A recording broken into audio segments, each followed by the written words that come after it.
You are listening to the Josh Astrop Podcast.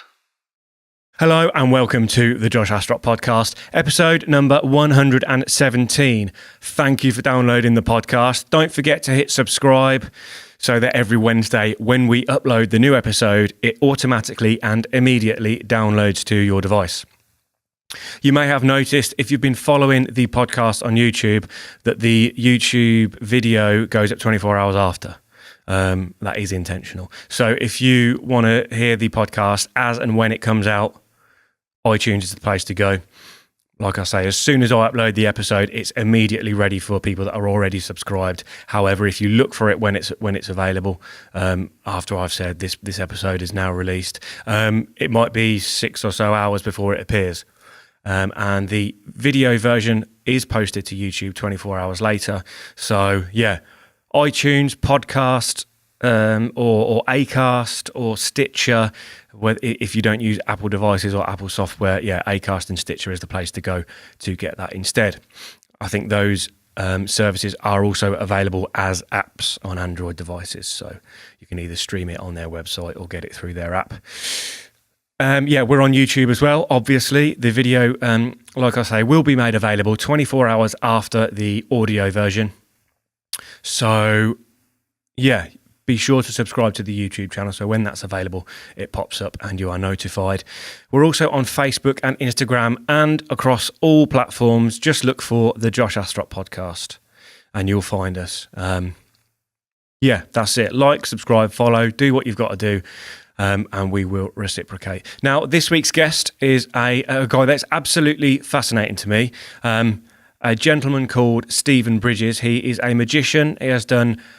He has performed magic. He has performed his act in a variety of different scenarios, locations, and because he has hundreds, if not thousands, of performances under his belt, his wealth of experience is fascinating. So I picked his brains about that in particular. But he has a booming channel on YouTube. Just look for him. I think his name across all platforms is just Stephen Bridges, so you'll find him. Yeah, some absolutely fascinating videos. And I'm no expert on magic by a long shot, but I am aware that apart from the part of being a magician that is actual magic, it takes a lot of practice, a lot of repetition, a lot of determination, and you get it wrong 1,000 times before you get it right. So I really related that to audio works, to the rehearsal studio. You know, that's what a rehearsal room is. If it's exactly the same as a guitarist learning a song, a magician learning some magic. It's just a trial and error process. It's do it and do it and do it and keep doing it until you stop getting it wrong. Work out where the weaknesses are, practice those, and then by the end of it, hopefully it looks effortless, it looks flawless, seamless, and that takes real determination and skill as well. But it was fascinating to talk to Stephen. What an interesting guy. I'll put the links to his social media accounts and whatnot in the podcast show notes, so be sure to check them out. Some of his videos, most of his videos are amazing. Yeah, I was really honoured that he gave us the time to come and have a chat. So, anyway, let's get into it. This is the Josh Astrop Podcast, episode number 117 with Stephen Bridges.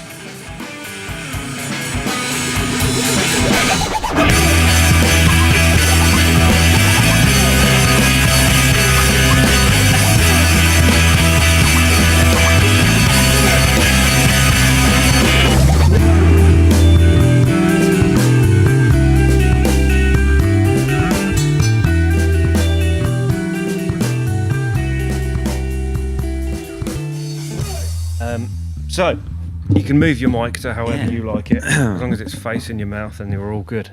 Nice. Is there do you have a, you must be this close, or you must be this far? No, as long as you try and stay the same distance, all right, then it's all good. Just don't move. No, I'm joking. Yeah, just be like. It's a lot of just getting it just right. Oh yeah. Oh yeah, sure. Yeah, thank you. Cool. Please do. Yeah. Charles, whilst you're here, if I start speaking too fast, do a gesture that symbolises that. Yeah. That's exactly the gesture. You're going too fast gesture. It's a big problem I have. What do you know where it's come from? It's come from, this is what I figured out. It's come from listening to podcasts on like 2.5 speed or something. Oh, do you? You do that? Yeah. Well, it depends on the podcast. If I'm listening it for like info, if I just want to learn stuff, then normally I speed it up. And if I'm listening it just to sort of chill and hear people chat about some crap, then I'll listen to it at normal speed. It's like that. I was just thinking, I've only done that maybe once or twice because I normally just listen to it. But I have a lot of time to listen to stuff. I'm walking around or whatever. I have my headphones in. And I thought, completely forgotten what I was going to say. Podcast, yeah, listening speed, too fast. You too fast. What do you find it's like having, when it's slow and it's a conversation, and you're listening on headphones, you feel like you're in on the conversation. Yeah, that's why I listen to the more conversational, like entertainment-driven podcasts, I guess, as opposed to sort of practical tips ones. So I guess it depends on the thing. Yeah. If I'm just listening because I just want the info as opposed to chill out. But if it's like a comedy podcast, it would be a bit mental to increase the speed. Difference between reading regularly and speed reading, isn't it? Yeah, I did try that once. It's not easy and questionable. I learned it briefly, and then because I had a book that I borrowed from a friend who lives in Amsterdam and I was going to see him, so I had to finish it and give it back to him. And I had about 3 days and it was about 500 pages. Yeah. And I managed to do it, but I can't remember a single thing from that book. I've since heard, because I got really into the idea of it, I never properly learnt it, but I had a book on it. And I've since heard that it's sort of questionable if it works. Like they sort of often boast on your actual retention going up when you speed read, but I think that they actually give you, as the chapters progress and they give you exercises, the words get a bit simpler. So it depends on the thing. I'm not saying it's a scam, but I think that maybe it's one of those things that, like NLP, right? Yeah. That's a real thing that people overinflate. Yeah. It's more limited than people think it is, but there's all these massive industries based on it, when in reality it's like you've got 6 words that are really useful and a couple of things with numbers, and the rest of it is sort of a bit much. I don't know, but that's my views on NLP and on speed reading. Yeah, well, I mean, speed reading, that really, what we're talking about there is learning, aren't we? Yeah. Information retention, which I imagine leads us on nicely to your line of work, because from my understanding, aside from the fact, the part of it that is actual magic, the rest of it is repetition and learning.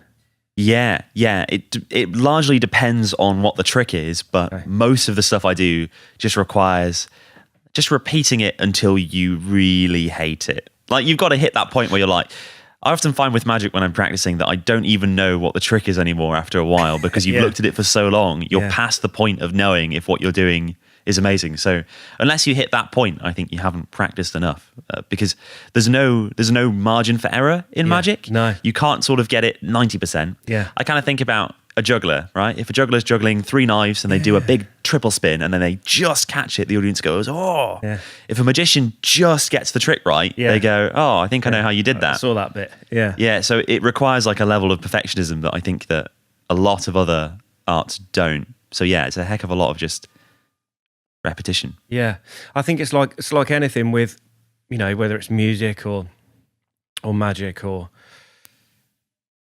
whatever it is. I mean, you're trying to make it look effortless and easy and smooth, and ironically, that's incredibly difficult to do. Yeah, it's a really, really strange one. I find that magic's definitely really weird as an art form, because with some areas of performance you want to make the thing look difficult because it sells to the audience that what you're doing is really hard, and with some things you want to make it look effortless because it once again, people see it and they go, wow, they're just doing that without, it looks so easy. But with magic, because people don't know how it works, you're left in this weird spot where you kind of want the trick to look hard, but the part of the trick that you're doing that they don't see is the hard part, which you need to make look seamless so they don't know it, and then the sort of the showmanship comes often after the trick is already complete, but before the audience realizes.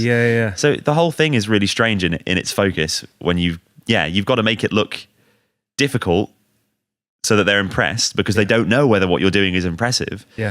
It's a really weird, that was a really weird, convoluted explanation. But basically, because they don't know how the trick works, they don't have a bar at which they would judge it. When you watch a juggler and they do 5 balls, you go, I know I couldn't do that without dropping them. Yeah. When you watch a trick happen, you don't know how it worked. So you don't know if it's easy. Yeah. And you normally will assume it's difficult or something based on the performer or the environment you're in. I often find when I'm performing that every now and again, there'll be someone that goes, oh, tell us how you do that. I want to show my friends that. And I kind of think, wow, they don't realize that this actually took a lot of work. Yeah, I can't just quickly tell you and then you go and do it. They think it's like a puzzle that you get out of a Christmas cracker. Yeah. And a lot of the time that's just so couldn't be further from the truth. That just shows how good that trick was. Yeah. That you fooled them. Yeah, I guess so. Yeah. I mean, that is a good... Yeah, but then if you fool them, but then they're left thinking that it was just sort of a glorified puzzle, you're in a bit of a tough spot. But that's where the showmanship comes in. Okay. And you need to sort of sell to the audience that what you're doing is impressive without doing that in a way which seems quite self-aggrandizing and look how great I am, which is how a lot of magicians come across. Yeah. So it's hard to strike that balance. Yeah, that I would imagine that's difficult. And different people have different reactions, don't they? So to be able to judge that adequately and not come off either one way or the other. Yeah, it is difficult. But do you adjust your performance depending on the audience? Yeah, 100%. Especially if it's like close-up magic when you're performing for 2 or 3 people or small groups. Yeah. With those things, you have to adjust because you'll often find that there's like a leader in the group, and you need to sort of win them over, or at least have them not hate you. So sometimes you'll get people that are trying to pick apart what you're doing, or they're trying to grab the cards out your hands, or they're just saying, oh, I know how you do that, or whatever. And those people are looking at magic not as, oh, here's a fun magic thing. They're looking at it as a competition between you and them. And if you, the magician, fool them, they have lost. So it is their job to not be fooled and to outsmart you. And that's the frame of that whole interaction has been set wrong from the get-go.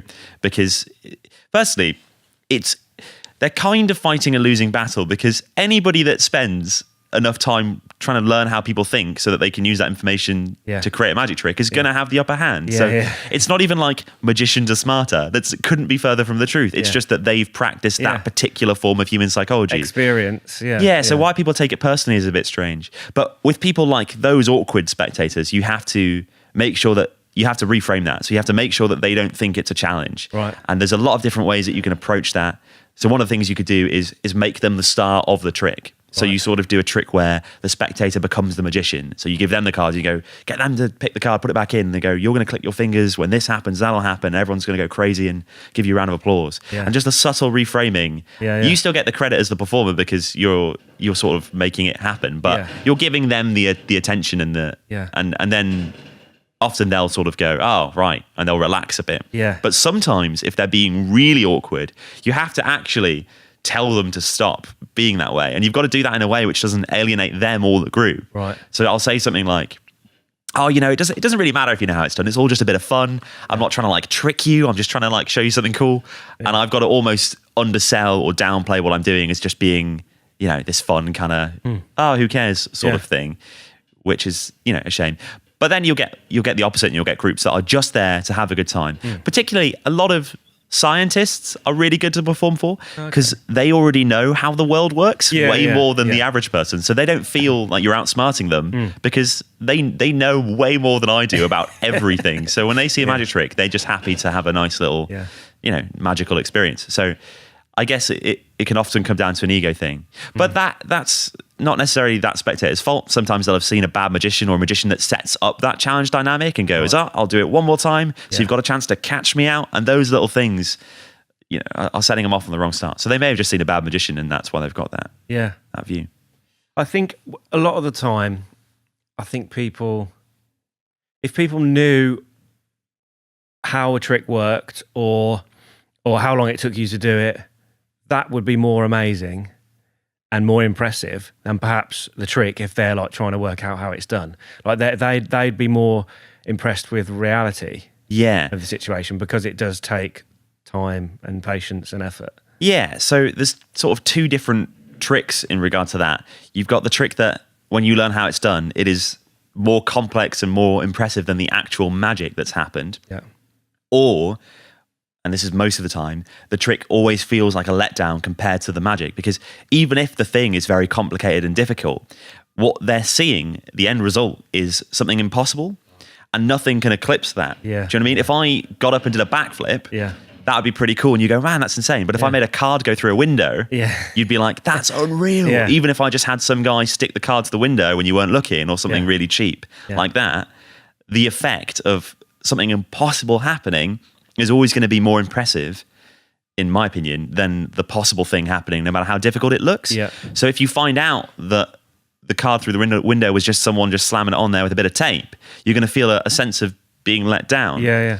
But then, from the magician's perspective, quite a lot could go into the psychology of making a cheap trick, like just taping the card to the window, work. Yeah. So it's a really strange thing. Often I'll find if people do find out how a trick is done, they will oversimplify the explanation in their heads, and they'll miss out on a lot of it is these fine details and these subtle points in psychology that make it work, which is why the cheap trick, for lack of a better term, was amazing the first time they saw it.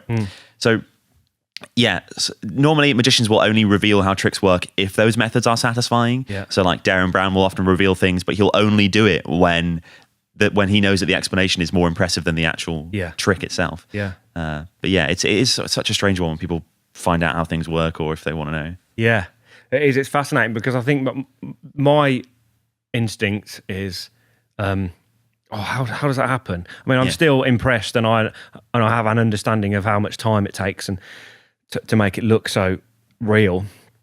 But I'm still thinking, well, how is it possible?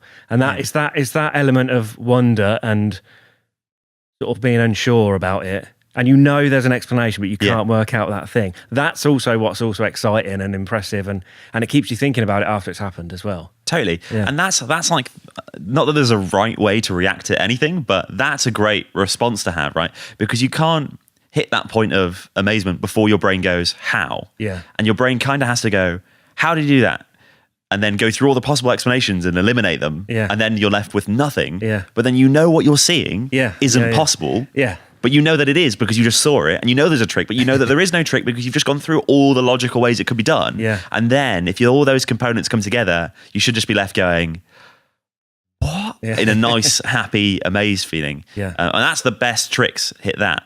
The worst tricks are tricks where you're just left going, well, I don't know how it's done, but I know he had a way, and then you'll sit, and then it's a puzzle. So you've got sort of puzzle, trick, miracle. Puzzle, Christmas cracker, right? You never want a magic trick to feel like a puzzle. Trick, wow, that's amazing. I don't know how he did it. I wonder how it was done. And then miracle is like, there is no way that could happen. It's not possible. And then you lose sleep over it. So, that's, Well, how did you get into magic, really? I think that's a good place to go to. I think, because a lot of, Christmas cracker's a great example. There's always little things that are supposed to be tricks in there. And that quite often is people's only interaction with magic tricks. Or they get little kid sets or something like that. I can't really remember a specific start point, because I think, as you say, you get exposed to little bits of magic when you're young. So at what point I went, this is what I'm going to do now is a bit of a blur. But I remember seeing David Blaine's, I think it was his first special, Street Magic. Which my dad saw on the TV and then showed me, and my dad was really hyped about it and was like, look at this. And I was immediately hooked on the idea of becoming a magician then. I think I've always been attracted to learning skills that I find interesting. Like, if I see someone do a cool dance move, I just go, I need to be able to do that. I have that reflex. So when I saw magic, as I've mentioned before, because it's that sense of impossibility and doing something impossible is sort of the ultimate level of impressive, not to impress someone else, but just for my own, sake of, I don't know, self-amusement. I think I was attracted to that immediately. So I saw David Blaine on TV, and then I think I just started, this was kind of just pre-internet being useful. So there weren't, people learn magic now a lot of the time off YouTube tutorials, which I don't like for it's a whole other tangent. But at the time I kind of had no idea how you learnt magic other than, well, there's got to be magic books in a library. So I'd go to a library and get out these little magic books. And that was a really good start, because the information that I got then, I felt like it was a really precious source. You felt like you just found this little book, and you almost were angry that it was in a library. Do you know what I mean? You thought you found the secret thing and you needed to keep it. Get it out. It's the weirdest thing. So I think I always learned from that young age at about 10 or 11 when I started to treat magic with to treat the secrets behind magic with respect, because that's how it all works. And then my dad, singular, I just had two dads all of a sudden. My dad got me tickets to a magic convention, which was really for adult magicians, but for some reason I was allowed to go. Yeah. And that's when I met all these magicians that took like a real interest in me and wanted to make sure I learned properly. And then they got loads of mentorship just from all those magicians and just going, oh, buy this book, go there, get this, use this deck of cards, they're good, or all that stuff, which kind of got me off to a good start, I think. That's quite a break, isn't it? Then getting all those mentors. I mean, you hear that so often with people that are successful in whatever it is. They had one good mentor, and they were lucky to find one person that was prepared to invest some time in them, often for nothing, and just because they want to help someone. But to have several. Yeah, I never had sort of a specific, I tried to get one, but I never had a specific teacher that I would meet up with in like a piano teacher kind of way. Yeah. But I did have a lot of friends that were a lot older than me and a lot better than me, because they were experienced magicians in their 20s, 30s, 40s, 50s. So, the whole thing about when you surround yourself with your 5 closest friends. Yeah. I was surrounded by people that were so much better than me that the bar was always being raised. Yeah. And that was just so useful, as you say. I remember some of my friends were like a few years older than me, mind readers that did professional mind reading, and they could just go, you want to read this book and you want to do this, and here's what you're doing wrong.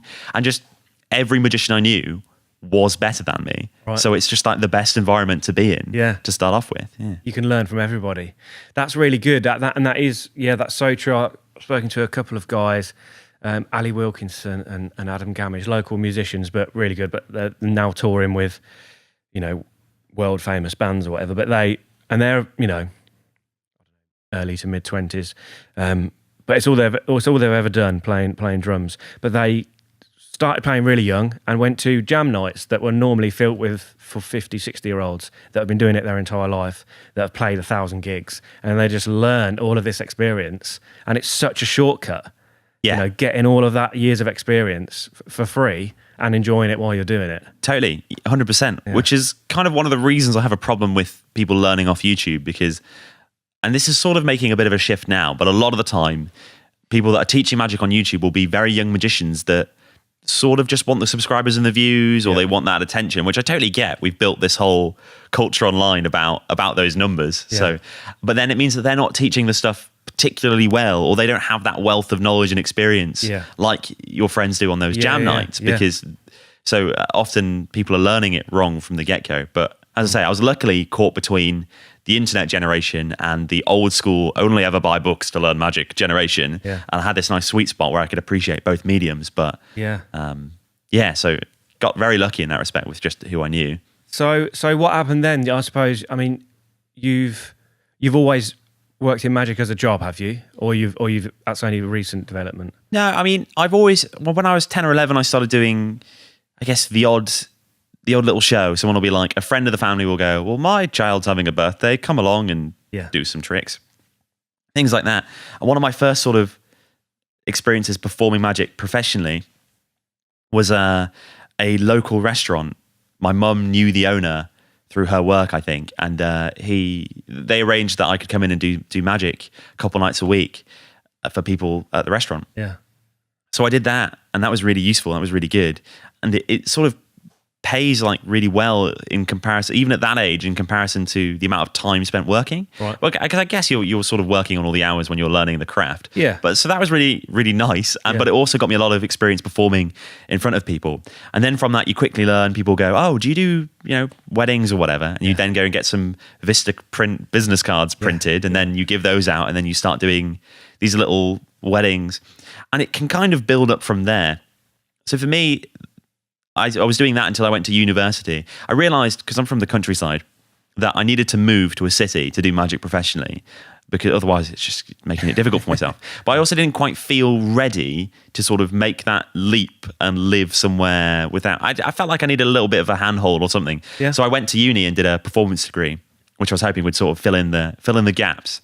And then after that, I went to London, and I would crash on friends' sofas every night, and every day I would just get up and go to I started off with casinos. I got a job when I was at uni performing magic at a casino once a week, and I really liked that environment to work in. Yeah. And also, casinos have lots of money, so they were really nice, and they would throw in a meal with I was like, what? I'm just working 2 hours and I get a meal as well as the. Yeah. And also, people in casinos, as you can imagine, can tip quite nicely too if they're on a winning streak. So I worked there, and I decided I really liked casinos as an environment. So then when I moved to London and crashed on people's sofas, I just went to literally, I don't want to say every casino in London, but I must have been to maybe most casinos in London. Right. I would just go in a suit and say, hey, I'm a magician, can I speak to your manager? And most of the time they'd be like, no. And they would just tell me to leave. And you have stacks and stacks of rejection, which is really, really, it's really horrible. Or sometimes someone will be interested and then they won't return your call, or then you can. So I did all that until I actually managed to get a job at the Playboy Club, right, which was a really great venue to land. They actually already had a magician. I didn't realize this at the time, but then they ended up hiring me as well as him and giving us both more nights to work than he originally had. So it wasn't like I was taking his job, luckily. Yeah. And I went in for an interview with him, and the guy was really impressed. So I got hired to work there. And that was when I was working 2 nights a week, and I just had enough to live in a bad flat in London and then managed to keep it going there.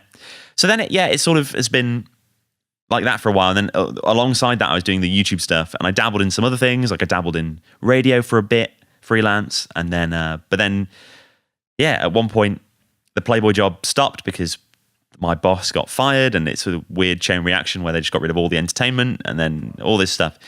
So then it's been a combination of, I guess, more YouTube is more the focus now, and it's a totally different business model and way it works to doing gigs. Yeah. And then I got into street performing and doing that, which is super tough environment, but learning it, I kind of think it must be a bit like the comedy club circuit in that it's harsh. Yeah. And you don't walk on stage and everyone loves you. You walk on stage and everyone's like, who is this guy and why should we care? And you've got to win them over. So that was all kind of a very long answer to a very short question, but that is my life story. That's fascinating. It's interesting to see how that works out, because like with many other careers, there isn't necessarily a blueprint or a ladder to climb and start at the bottom and work your way up. So you have to make these connections and hope you bump into the right people. Yeah. Unusual opportunities come up and you think, well, should I take that or should I not? And it's a gamble a lot of the time, isn't it? Totally. I think a lot of people ask me, because of the YouTube stuff, I get young magicians ask me all the time, should I go to uni or should I just not do that and just go and pursue magic and go and just go and do that? And my instinct is to say, yeah, just do that, mate, if that's what you want to do. But I think the real answer to that is think about how risk averse you are as a person, because some people need that sense of security and they to get by. And then magic is definitely not something they should dive into as a profession. Maybe like do it part-time as you do something part-time. But for me, I'm totally fine with taking risks. And as I said before that I briefly was in radio.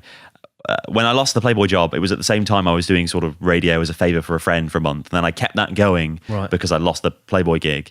And then I did that for like a year and a half. And I was like, why am I doing this? I like radio, but it's not what I'm supposed to be doing. So I quit on a whim with no plan B. Wow. But I'm okay doing that because I work best when I have to figure it out. So that's when I started doing the street shows and the busking and stuff. So what were you doing in radio? What was the job? Well, I was working for a company. It was a really strange kind of radio job, because if you ever been to Subway, they have like an automated radio station where it's like, you're listening to Subway radio and here's buy a sandwich and now here's a Rihanna song. So someone that worked at this gambling company walked in and heard that and they went, we should make this, but do it properly. So it's a chain of sort of bingo companies and not casinos, but like those little slot machine amusement things. And they thought if they did like a radio, they basically made a radio station. And from doing student radio at uni, my ex-girlfriend got a job there. And then she was like, we need another presenter. Do you want to do this for a month? And that's how I fell into that. That was a total right place, right time. Which I hate sort of saying right place, right time, but a lot of it's that. But provided you've got the skills. But at the time, you sort of don't know that, do you? You're just thinking, this is an opportunity. I haven't got anything else at the moment. I'll do it. Yeah. Well, at the time, things were going really well because I was doing Playboy and I was only working literally 1.5 nights per week. So it was 2 nights or 1 night, 2 nights or 1 night. And so I had loads of free time. So I was like, well, why don't I just do this? And I like doing radio. It'll be fun. But then midway through doing that sort of 1 month, job, the Playboy thing dropped, and then they were like, "Do you want to keep on with the radio?" And I was like, "Yeah, maybe that'd be best right now." Didn't want to be reckless. Yeah. No, that's it. But I think it's interesting that you enjoy an element of risk in your career, perhaps, or that motivates you to do something. Yeah, it's not so much that I enjoy it. It's more that it doesn't really faze me. Yeah. But it really works at motivating me. Yeah. If I know I've got rent to pay and I don't have any money, then I'll just figure out something. Yeah. Busking I was forced into because I had 6 days to pay rent. Right. And no matter what I was going to do, no job that you do, freelance or anything, you get paid within, do you know what I mean? That doesn't happen. Yeah. So I thought about doing street for a while, and I did it out of pure relentless desperation. And but then that fell into something that I thought I would kind of hate, but ended up really liking. And then I feel like I'm a way better performer. Well, I definitely am a way better performer because of doing the street stuff. Yeah. And contrary to what people think, and most buskers definitely wouldn't want me saying this, but street performing is actually a really, really secure way to make a living if you're good at it. There's a big range. So some musicians can be a great musician, but then they don't make much money on the street. And then you get musicians that are okay, but they kill it on the street. So there's a big range, and that's the same with performers, juggalos, magicians. But if you do all right, it's actually really secure way to make a living. Like nothing stops you working but the rain. Okay. I can work whenever I want, and that's really freeing. So I kind of kept that on because even though doing gigs or corporate work or anything like that might pay more, well, definitely pays more than busking. I like the freedom. I'm very much driven by making my own schedule and stuff. Yeah. So that's why I'm drawn to things like street and things like YouTube and stuff like that. Yeah, that's it. You can really, I mean, it ultimately your income is down to you. Then you're not going to a 9 to 5 and just doing the work. So that gives you some freedom to be able to dictate your working hours and exactly what you're doing. But all of the responsibility lays with you as well. Totally. Oh yeah. When people, when you're busking, people just think that, well, yeah, you just take the day off, man. And I'm like, well, yeah, I can do that, but it's a Saturday and I make triple what I make on a Monday. And it's you want me to paid holiday. Yeah, exactly. There's no such thing as paid holidays. That's the hardest thing about being freelance, is that people think that you have a lot of free time, or that you can take time off whenever you want. And it's really hard to convince people otherwise on that. They just think, well, you just take this day off and then work. Yeah. I'm like, yeah, but if everybody says that to me, then I've lost my work week. Yeah. So yeah, no, definitely. And as I say, I'm well motivated by needing to do things, but if I don't need to do something, then I can take way too long on it. Yeah. So yeah, pros and cons, absolutely. Yeah, no, definitely. So in your opinion then, what's the difference between a good busker and a not good busker? So busking in itself it has a different format to what a normal show would do. So one of the things that I found out when I started was that whenever I finished a trick, some of the crowd would leave because they've just walked by. They're off to M&M World to buy some M&Ms. Yeah. They've seen a guy. They go, oh, what's this? And they go, oh, cool. Oh, trick, great. I've seen something good. I will now buy my M&Ms. Yeah. And they walk away.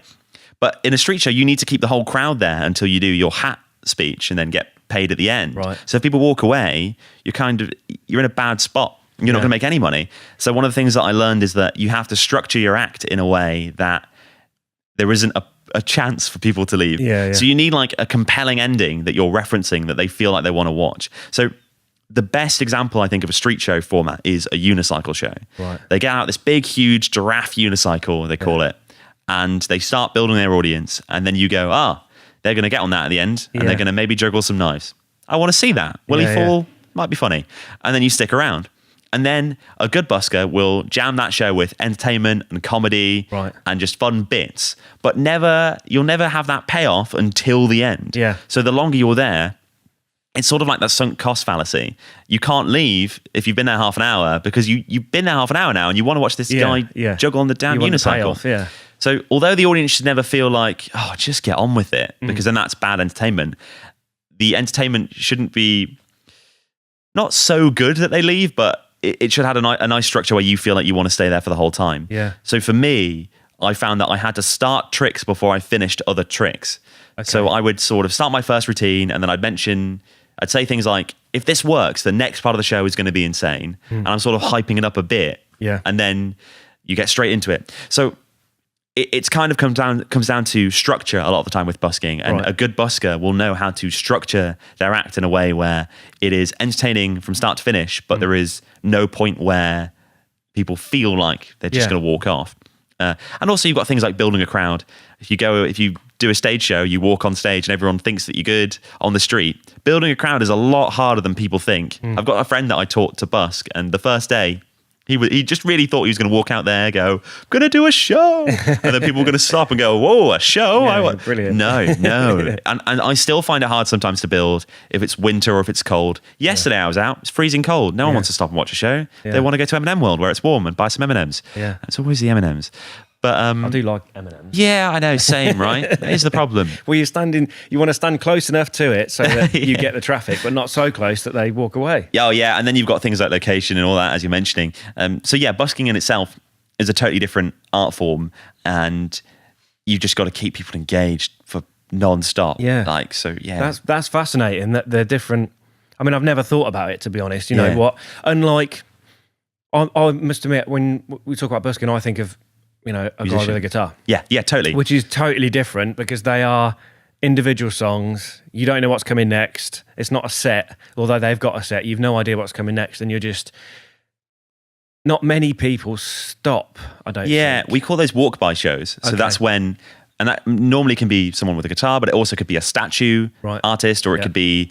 I was in Paris the other day, and I saw someone on a tightrope, just chilling, singing on a tightrope. Okay. And people walk by, they go, ha! That's cool, lad. And they put a coin in the box and then they walk away. Right. And that's how a lot of musicians operate. But some of the best musicians I know build audiences as big as mine or bigger. Yeah. And then they get paid throughout the show because people just walk by, drop some coins in, buy a CD. Yeah. And then they can still end the show and do what we call the hat line. And then loads of people come forward and pay at the end. Right. So that's a really sweet deal. Yeah. Whereas for me, normally you'd think that circle shows make more money than walk by. Yeah. But if it rains during my show, I don't get any. If I get 39 minutes into a 40-minute show, I get nothing when it rains because no one cares to pay if it starts raining. Or so there's pros and cons to each format, but the best buskers in the world, they do really well from it. And the people back in the 80s and 90s when cash was more of a thing and entertainment wasn't so easily accessible because of the internet, they were making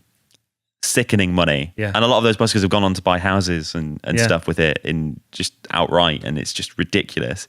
Well, I'm talking about top tier here. So I can't, you see some bloke playing Wonderwall on a guitar, you can't then go and think, that guy's loaded. But the people that crush it, absolutely crush it. And it's not it frustrates me because people naturally think buskers are terrible when honestly, some of the best performers I've ever seen in my life are street performers, and they wouldn't leave the street for anything. Yeah, they love it there. I think you related busking to stand-up comedy, sort of open mic sort of things. Did you say? I think I can see a similarity there where you're potentially an unknown performer trying out unknown material, and to an audience that is like, come on then, entertain me. Quick. And the people on an open mic. Not that I've ever done open mic, so I can't sort of guess what it's like, but I imagine when you sit in the audience, you know that some people are going to be bad and they're not going to be funny, so your expectations are pretty low, and you know they're probably going to be new. And it's a similar thing that people can have to street performers, and they go, well, if they're good, why are they on the street? So from the get-go, you've got to win them over, which can be very difficult some days. And look, my show's the same every time, bar ad-lib and just changing it a little bit. And some days the audience is like, they're right there, I've got them, they're having a great time, they're laughing at everything I say, they're amazed, there's gasps. And other times I'm doing the same show, I'm getting nothing, and I'm like, what? So it's tricky. So I imagine that open mic is a similar, and stand-up comedy has got to be similar, right? You've got to have days where you nail it, and then you walk on one day and then no one's laughing. Stand-up comedy, to me, I think, I absolutely love it and I respect it, and it's mind-blowing, and some of the people that I look up to or admire the most are stand-up comedians, but I've never done it. I don't think I would. I think that level of vulnerability, I don't think I'd be able to handle that. When it's there's no guitar in front of you, there's no music, there's no trick, or there's no tightrope or whatever it is. It's you and your words. You're so open there. But that's nice though, because once you've had, it's very freeing though, because street performing takes the ego out of you pretty quick. Okay. Because you quickly learn that you can have a great show and think you're killing it and you're great, and then you can have the same day you can have a terrible show. So it quickly lets you learn that not to take yourself too seriously. And it's immediate response as well, isn't it? Yeah. You get feedback, and you absolutely, and you have people heckle and or try and attack you or all sorts. Oh, we could where to even begin on things like that. Yeah, people have come up and like grabbed my microphone off me mid-show. Wow, all sorts of stuff. You get people trying to assault you, random drunk people get in the middle of your stage, so to speak, and then they yell things. But I think that once you've had a really bad show, so the worst thing that ever happened to me in terms of performance was I messed up my finale. So I do this trick where someone, I borrow a £5 note, they write their name on the £5 note, so they know it's theirs, it vanishes, and then it appears in a lemon. And one time, and I really hyped this moment up because on the street, it's just before the hat, I'm going to hat and get the money. So I'm sort of pitching in like not a salesy way, but I'm sort of hyping up the moment and dramatizing it. And I'm going, you've checked out this lemon. It's totally intact. There's no holes in it. And blah, blah, blah. All this. And then I go, okay, inside the lemon, and I cut it open and I open it up and there's no £5 note inside. And I had no idea why. So not only am I in this really awkward situation where I don't know where their £5 note's gone, but also that's my ending. I had no plan B. And when you have that happen, I know there's nothing worse than that. Genuinely, I can't think of a worse way for my show to go. Yeah. So then it's like, well, I've got nothing to lose now because I've had the worst case scenario. And you're still there. Everything's okay. Yeah, exactly. I'm £5 down because I have to give that guy a £5 and that one's stuck in the universe somewhere in some other dimension. But that vulnerability thing is something that, although is uncomfortable, is something to seek out because as soon as you have those moments that are horrible, you learn from them and it gives you a thicker skin, I think. That was a £5 lesson you learned. But what a lesson. Well, because now there's a sense of sort of confidence that I can deal with that situation when it happens again. And I actually laughed it off at the time. I remember there was one other performer sort of sharing the spot and we were taking it in turns. And I turned around to him and I went on microphone and I just messed up my finale and I've got no way out of it. And then I turned back to the audience and I said, so guys, when a magician does a trick wrong and then there's this nice twist and the trick, oh no, it's actually okay. Yeah, this isn't one of those times. So thanks for watching. I'm going to stand here with my hat anyway. And if you like the rest of the show. Wow. And one guy walked up, put money in and he went, that was terrible. Which is bittersweet, isn't it? When you get paid and insulted all at once. Wow. But that's how it goes sometimes. Yeah.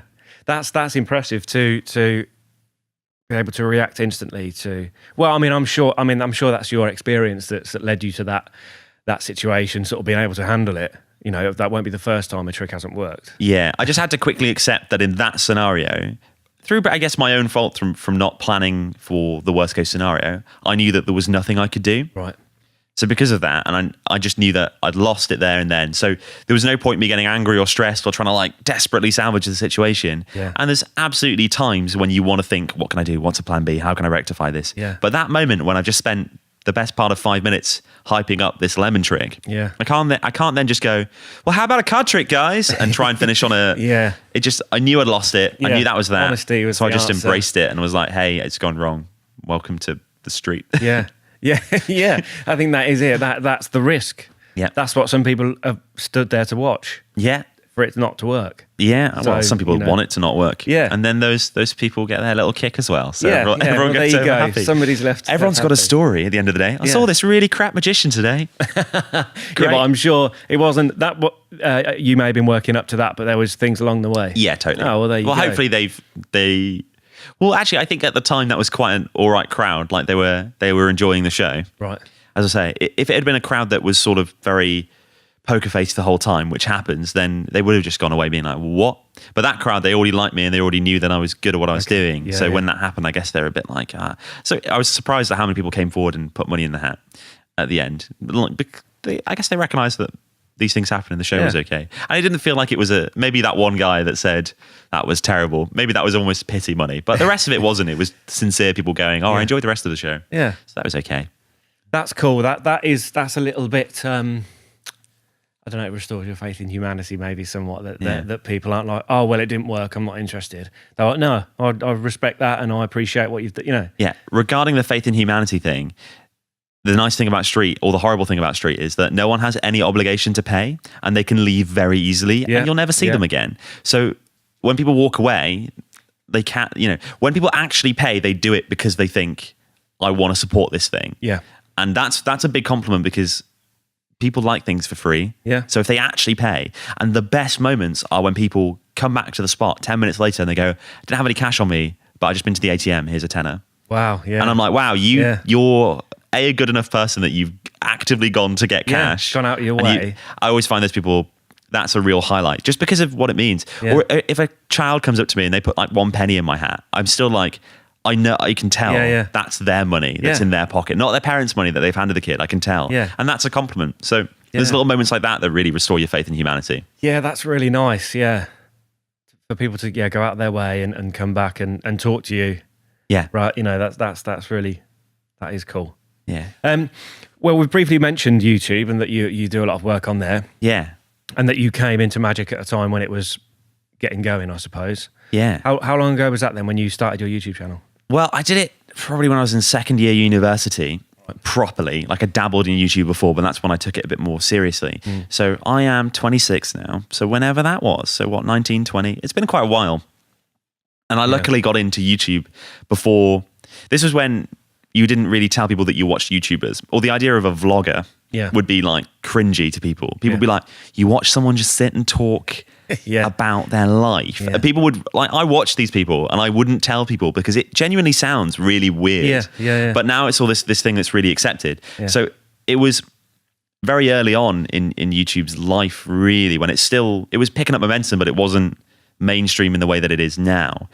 So I wasn't really competing with any other magicians. My market was YouTube. So I was a magician on YouTube and there wasn't other ones.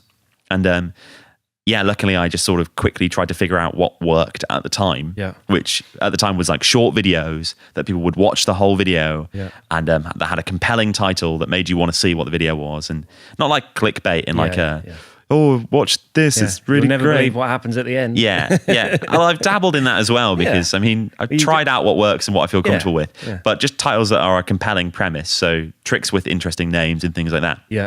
And then so I just built it up like that. And luckily it was by no means easy, but I was in at the right time for it to get a decent amount of momentum on there.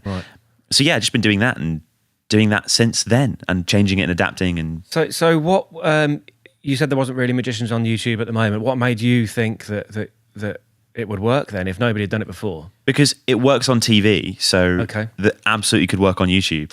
At first, I originally thought, well, maybe YouTube's just like TV for someone that can't do TV yet. But then my view on that changed pretty quickly. And especially now, it's way more its own sort of platform and a thing. And it has a different style. But I know that magic works live. I know that it works on TV because I've seen it on TV. So why it wouldn't work on YouTube? I just thought it was a natural fit and could allow me to having a bit more of a budget approach, which is definitely how it had to be at the time and still kind of has to be. Means that people trust it a bit more, which is something that magic loses whenever it's on a screen, is that level of trust. I was just thinking when you said, because you have to do it on a budget, I was thinking, there's no trickery. Right. But it's like, it's more honest and it's not like there's expensive CGI in here. I know, but this is real. I get accused of that every day and I just laugh to myself and I'm like, do you know? Like, firstly, if I was going to use CGI, I wouldn't be making a card disappear. I'd be making a car disappear. And if I was going to be using CGI, I'd have no morals and I'd have a huge budget because that stuff ain't cheap. No. And I don't know how on earth it works. But the nice thing about YouTube that I find that I like is that I've built up an audience of people that trust me. And there's very much a trust relationship. Because they're not seeing it live, they need to know two things: that there's no actors and that there's no CGI. And they trust me on that. And that's really nice to have that relationship because it means that they actually can enjoy magic without worrying that maybe there's a camera trick, which is, unfortunately, magicians on TV are, not that I'm saying all magicians on TV use camera tricks or even most, but a lot of them are pushed into it or pressured to do so because they're competing with all these other magicians and we need something better. Well, Dynamo walked over the River Thames or whatever, so you need to do something better than that. Can you float? Well, not really. We could if we did. Can you float if we use CGI?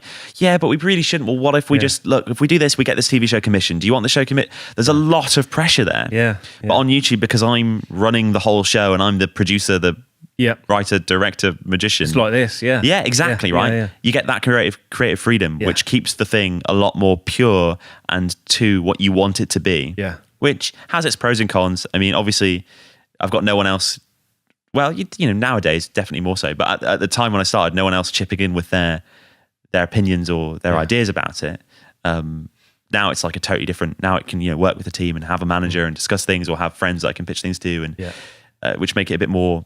I can't get caught up in my own. Well, I think this will be good, and get a bit deluded in that. Yeah, which can't happen so much on TV because there's a team. Yeah, but generally, I really like YouTube, and the more I'm on it, the more I think that television, although something that would be fun to do, is definitely something that I would do as like a side project as opposed to the main gig, and I'd almost want to use it to drive.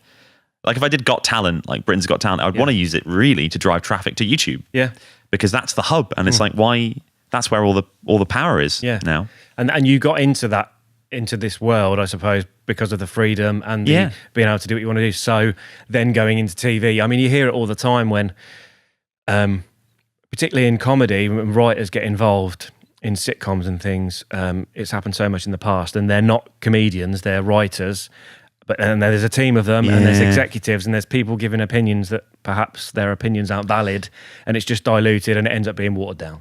Exactly, and I think one of the problems that you have to deal with in industries like that is that a lot of the people that are the writers and the directors and the people like that, the people in control, the producers, are very charismatic, authoritative people.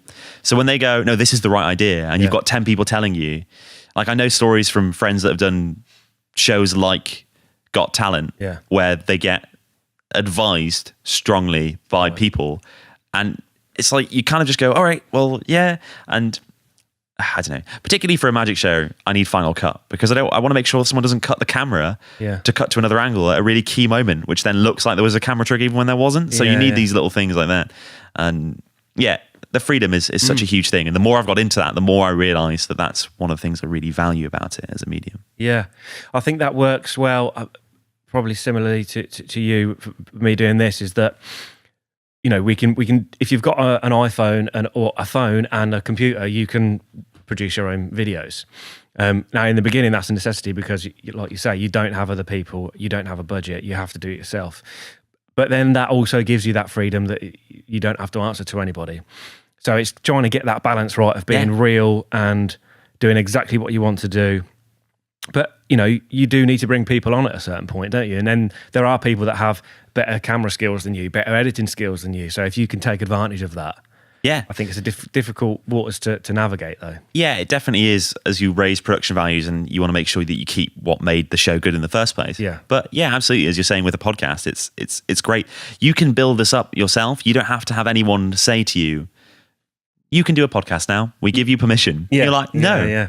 I'll do it myself and build up the audience this way. And there's something really nice about that. There's no big producer man saying this person will be famous, this person will not, and I own half of your life and like, all that stuff. It's like you don't need that. No, and that's not me being anti-TV or anti-producers. Or as I say, there's definitely they've done a great job with their industry. Who can I diss that? But there's also some benefits to doing it the good old-fashioned way. I guess it's like being a musician. You can be with a record label or you can be independent, and there's pros and cons to each. And I don't think that independent musicians will wipe out record labels, but I don't think that record labels are right for every musician. And it's a similar thing with stuff like this. Yeah, that's it. Yeah, I think they need to exist, don't they? Because some people do need the help, and some people are doing their art form because they want the freedom, and some people aren't, and there's something for everyone, I think. So when are you doing your podcast then? Well, I don't know. Why not just dive into every? Got to have every medium covered. Yeah, I love chatting. As I say, I like doing radio, and I had considered doing a magician podcast. Yeah, because one of the things about doing magic on YouTube is that I've acquired mainly a non-magician audience, but then a load of magicians that want my advice, and I have a lot of strong opinions on magic, and I don't really get to express those. Yeah. So maybe a podcast one day on for magicians. I don't know. Yeah, but it'd be a side project, not like a big thing. And also I've got proper shiny object syndrome, so I like, this would be fun, I want to do a podcast, I want to do a YouTube channel, I want to have another YouTube channel, I want to do 3 YouTube channels and a podcast, now I'm gonna do this. And you have to I need to calm down. I think that's one of the, not disadvantages, one of the pitfalls of being able to do all of these things ourselves and produce videos and audio content and Instagram. You can do everything. The only limiting factor is how much time you've got. Yeah, which is the one thing you can't renew. Yeah.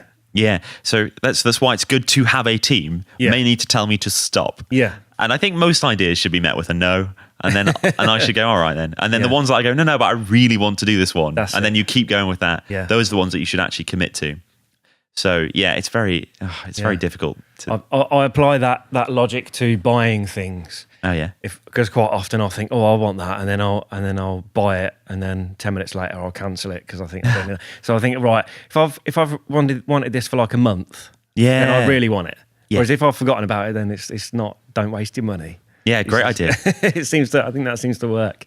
Okay, I think we're approaching an hour now. Oh, nice. We're nearly over an hour. I'll put all the links to your social media and stuff in the podcast episode. But what have you got coming up? Is there anything that people can? Where can people come and see you? Well, actually, yeah, in the flesh. If you are alive and in, it's a if you're listening parameter. To this and you're alive, if you are an alive person right now that can leave the house with ease, then I'm often in Leicester Square in London, near the Burger King. Just if you want more precise directions, performing. So if you see any other performers there, I mean, don't interrupt their shows, but if you catch them and you go, is Stephen around today? You might find me. And that's the best thing, is just to sort of see if I'm there. I often will tweet or Instagram story Stephen Bridges with a V on both those things when I'm going out. And I found a lot of people come and meet me and say, hey, which is nice. But then I get a lot of tweets of people going, you weren't there today. I can never promise when I'll be there, but that's where you can find me live, and I may hopefully do some kind of little live show at some point this year, just a little one, test it out in London somewhere. And then if not, then you can catch me on the good old-fashioned internet at youtube.com/Stephen Bridges. Once again, Stephen with a V, Bridges like, I'm on a bridge, but more than one. Plural. Okay, cool. Well, it's been great to talk to you. Thanks for your time. Thanks very much. I think what you're doing is really fascinating on several levels. Not only is the work itself really impressive, but obviously the way you've done it and the route you've taken to get where you are, different jobs and different avenues and learning new skills and putting yourself in vulnerable situations, that's inspiring to see. And I think that's admirable, really. It's not easy, but you've made it work. So yeah, it's awesome, man. Well, thank you very much. It's been great. Yeah, thanks. This has been great. Cool. Cheers.